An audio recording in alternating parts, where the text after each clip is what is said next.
Obrigado, Isa Staciarini. Quem estava no vídeo acompanhou a nossa reação aqui. Quem está acompanhando a gente pelo vídeo, é algo inacreditável.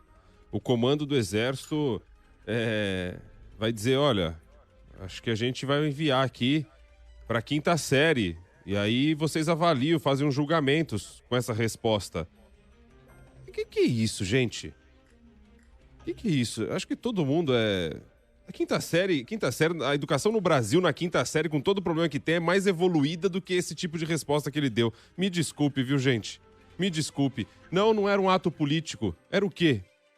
Não era uma manifestação. Era um passeio de moto.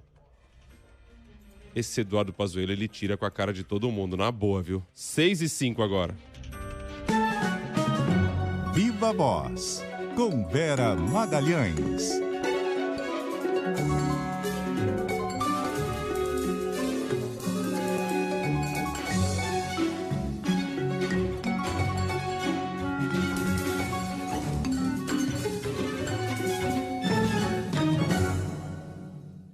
Viva a Voz, Vera Magalhães, boa noite. Boa noite, estarrecido boa noite aqui para vocês dois, Rodrigo Bocardi e Carol Moran. A gente vive e não vê tudo. Respeite a 5ª série. Eu falei, o Edilson está dizendo, Lins aqui, é isso, a 5ª série, com todo o problema da educação brasileira... As respostas são mais sofisticadas, né? Quando o aluno vai dar aquela enrolada na prova, ele tenta fazer melhor que isso, né? Vejo pelo meu filho que está no 7º ano, eu acho que ele se esforça um pouco mais nos argumentos. É tipo circo mesmo. Não, gente, o presidente está sem partido, por isso não é um ato político.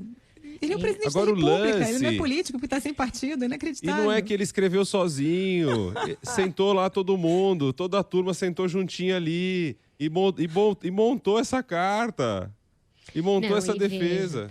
E veja, né, ele realmente tira uma onda com a cara dos seus superiores, dos seus pares, né, porque ele é um general, vai ser julgado por outros generais, etc. Mas ele está fazendo pouco da disciplina militar, da hierarquia militar, do próprio regimento interno do Exército, das Forças Armadas. O risco de anarquia, como apontou o vice-presidente Hamilton Mourão, é muito grande, o Bocardi. Ele fala, não era um ato, era um passeio de moto. Isso é de um cinismo, porque ele desceu da moto, apeou da moto, subiu num caminhão de som. Um caminhão de som não configura mais passeio de moto. Se a gente fosse ficar só na literalidade dessa resposta patética, ela já é derrubada pela imagem dele em cima de um caminhão de som. Um caminhão de som no qual o presidente discursou, fez um discurso eminentemente político. Boa. Ao lado dele, sem máscara. 2 dias depois dele ter ido numa CPI, ele foi ovacionado por aqueles bolsonaristas que estavam ali, Pazuello, tal, com gritos de apoio. Então, foi um ato eminentemente político, foi vendido nas redes sociais do presidente da República como um ato de apoio político a ele. As eleições foram mencionadas, o ex-presidente Lula foi mencionado ao longo daquele ato. Então, essa pizza que está se configurando aí, com a interferência dura, a mão pesada do Bolsonaro para impedir que ele sofra uma sanção mais séria, isso terá consequências sérias para as Forças Armadas, consequências graves, para as quais parece que os militares não estão atentando. Alguns da reserva, principalmente, o general Otávio Rego Barros, que foi porta-voz da presidência da República, foi um dos que caíram na esparrela do bolsonarismo e se arrependeram. Ele alertou num artigo no Correio Brasiliense para o risco que tem para as Forças Armadas esse tipo de comportamento. O ex-ministro Santos Cruz, outro também caído do bolsonarismo, fez o mesmo. E agora o general Hamilton Mourão, vice-presidente da República, faz o mesmo, mas a gente sabe que a relação dele com o Bolsonaro anda pior do que nunca, né? Os dois estão praticamente em rota de rompimento mesmo, de colisão, eles já vêm desde o início do mandato. Agora a situação é de um semi-rompimento, e ele afirmou que ou se aplicam as regras ou se instaura a anarquia nos quartéis. Como tudo indica que a sanção vai ser branda, como a gente, aliás, falou logo no início da semana. Eu falei que eu duvidava de uma sanção dura ao Pazuello. Tanto que ele se recusou até a ir para a reserva. Ele está peitando a corporação. Vamos ver o que vai sair disso daí. Boa coisa não é. E hoje o presidente repetiu a cena de reunir militares para fazer comício, né? Só antes de ir para o próximo tema, que acho que é esse mesmo, né? Só quero destacar aqui realmente essa sua lembrança da imagem, quando se fala de um passeio de moto, é totalmente incompatível, simples assim, só isso, é totalmente incompatível com um caminhão de som e alguém em cima dele. Então, que passeio de moto que tem um caminhão. Pronto, é assim, já que é pra gente descer no nível, então, né? já que é pra descer no nível dele, a gente faz o desenho, então. A gente pega duas imagens e faz uma comparação, e pronto. Mas realmente, eu fico imaginando o comando do Exército recebendo isso e respondendo perante a sociedade.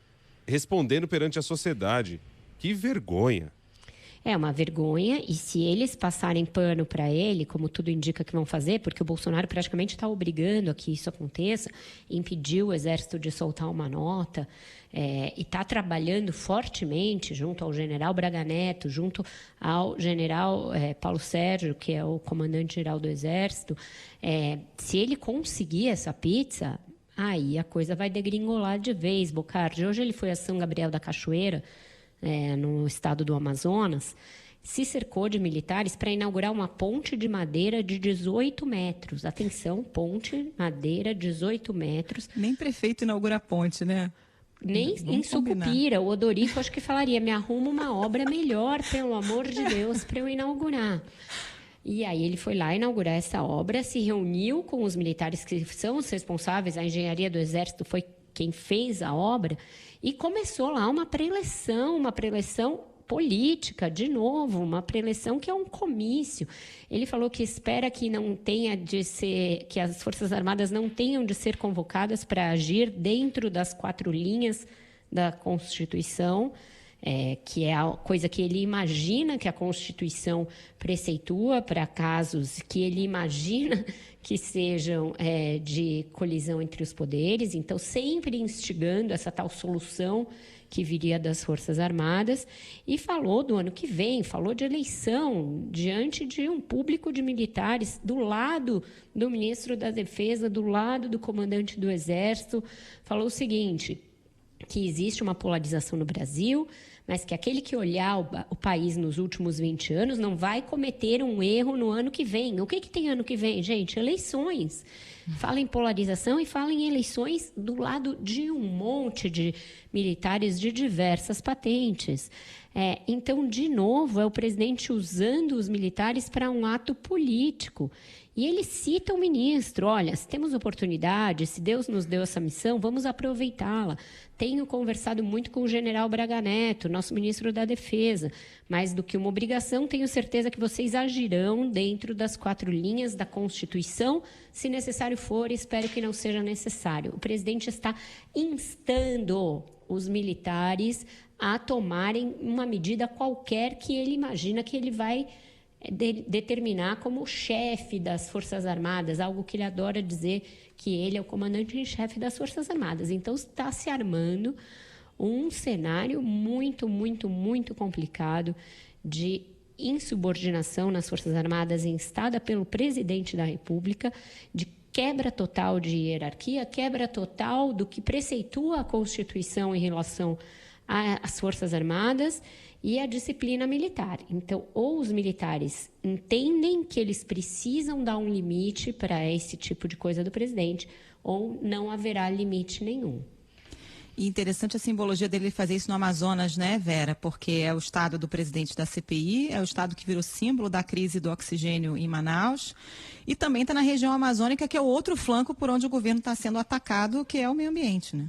Muito, muito bem lembrado, Carol. Ele vai lá, que é o estado do Omar Aziz, e também do senador Eduardo Braga, portanto, de 2 membros titulares da CPI. É um dos focos da própria CPI. E o presidente e os seus filhos adotaram uma estratégia, desde a semana passada, de confronto aberto com os senadores da CPI. Todos os dias o presidente xinga esses senadores. Hoje ele vai fazer a tal live, deverá fazê-la do Amazonas, então a gente pode esperar mais ataques aos senadores na live.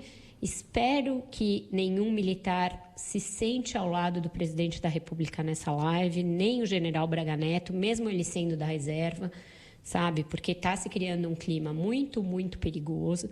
E ele faz isso depois de, na live da semana passada, ter feito uma espécie de uma ameaça velada ao estado do Amazonas, dizendo assim, imagine o Amazonas sem a Zona Franca de Manaus. Já pensou, senador Omar Aziz? O senhor que é tão valentão na CPI, já pensou, senador Eduardo Braga? Então, é todo um caldo muito complicado em que o presidente usa o seu cargo, usa a caneta, usa eventuais prerrogativas que ele teria de acabar com subsídios como são os que mantêm a Zona Franca de Manaus, para ameaçar adversários políticos. Isso não é republicano, isso não é aceitável num regime democrático. Lembremos que a gente teve vários governos que enfrentaram várias CPIs e não se viu esse tipo de truculência por parte do presidente da época em relação aos seus opositores e aqueles que eram responsáveis pela investigação. Então, a coisa está realmente muito complicada e muitos graus acima do que deveria ser a temperatura institucional aceita no país. Não usa o cargo para o bem de todos. A prova de hoje é isso, é usar o cargo para tudo isso que você falou, mas na essência ali, na motivação, digamos, daquela visita ou da justificativa da visita, é essa ponte de 18 metros. Usa o cargo para inaugurar uma ponte que tenha 5 vezes o tamanho da Rio-Niterói. Usa o cargo para estabelecer uma ponte entre as forças políticas do país. Usa o cargo para estabelecer uma ponte onde as pessoas consigam chegar ao emprego, né? À vacina, ao sustento, à comida. Faça uma ponte para que as pessoas cheguem a isso. Quem está conseguindo é de forma aleatória, indireta, não tem medida efetiva. O auxílio emergencial. Auxílio emergencial que hoje o ministro Paulo Guedes fala numa possível prorrogação e confessa e assume que a vacinação é caótica. Porque ele disse que se a vacinação continuar nesse ritmo, teremos que ter aí uma prorrogação de auxílio emergencial. Ele assume. É totalmente contrário àquilo que o presidente vem dizendo tem tantos milhões de doses e tal. Então, Exato. assim, construa uma ponte para o bem, Falando em vacina, Dimas Covas hoje, né, Vera? Diz também que o presidente, se tivesse feito alguma coisa, tivesse construído alguma ponte com a China ou com quem quer que fosse, com o próprio Butantan, quantas vidas teriam sido poupadas, quantas pessoas já teriam sido vacinadas? Exatamente, Bocardi.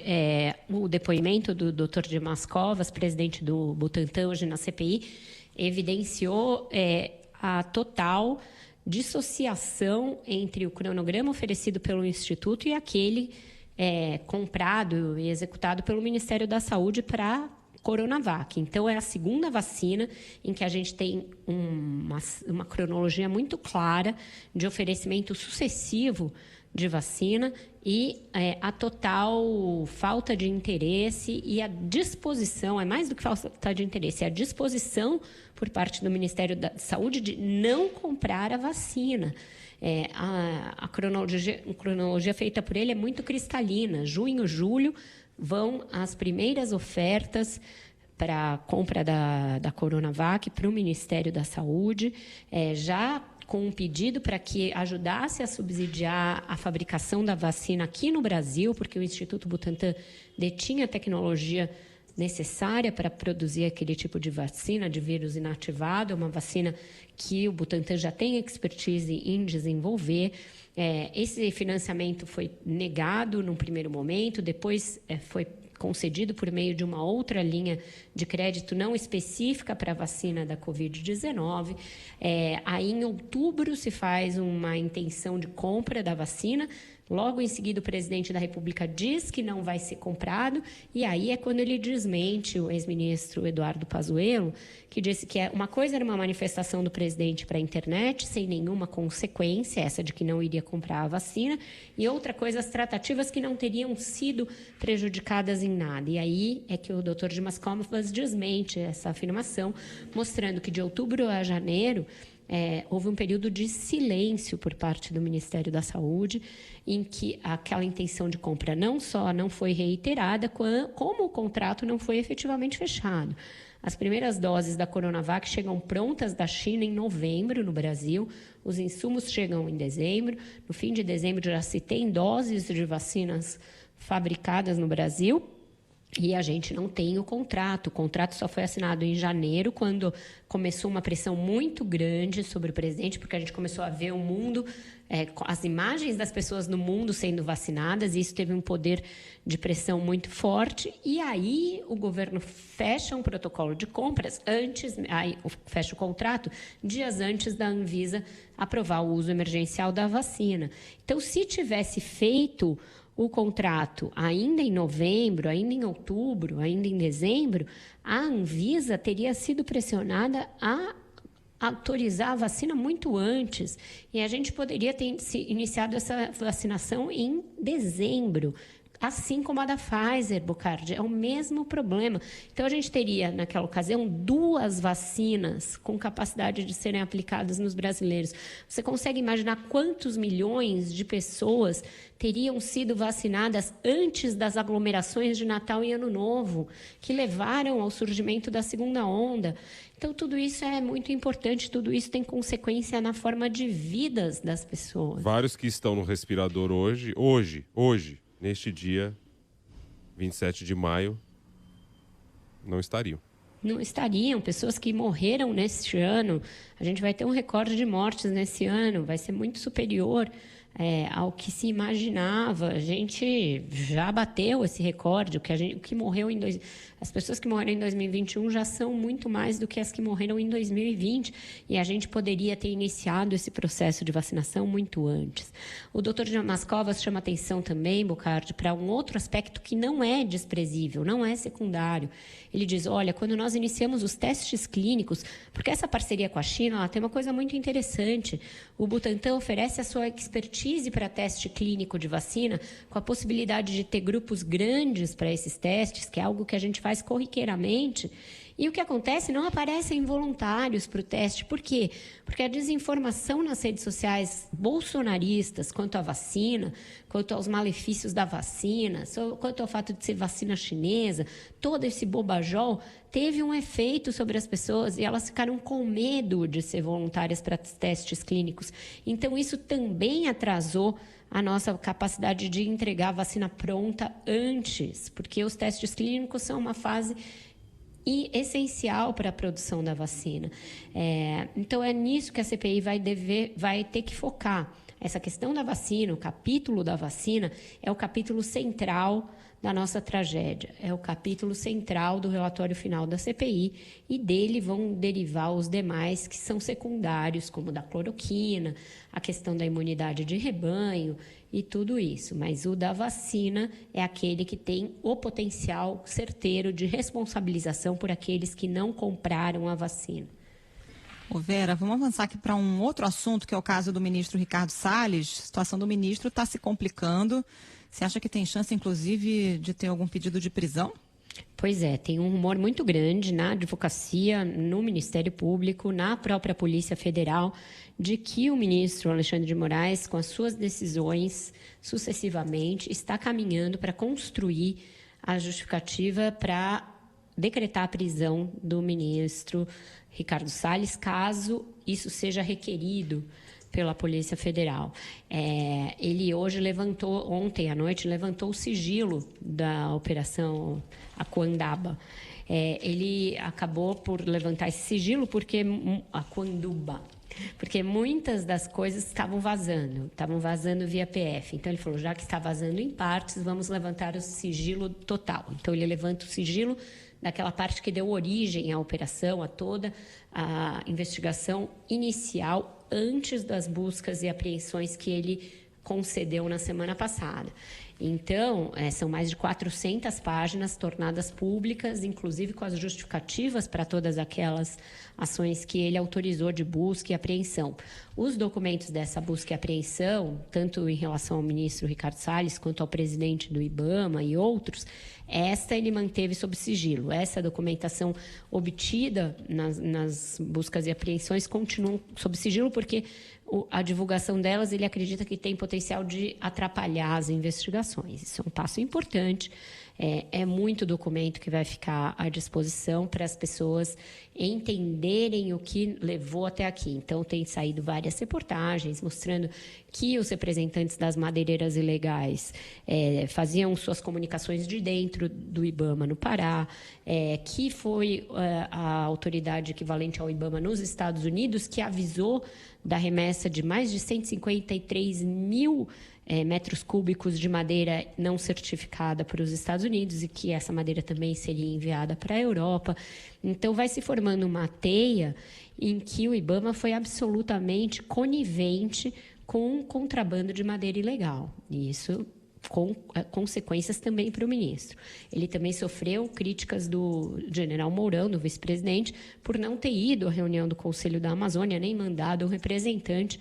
Mourão disse que existiu aí total desinteresse do principal ministério da área numa reunião importante e disse que o ministro cometeu um gesto de falta de educação.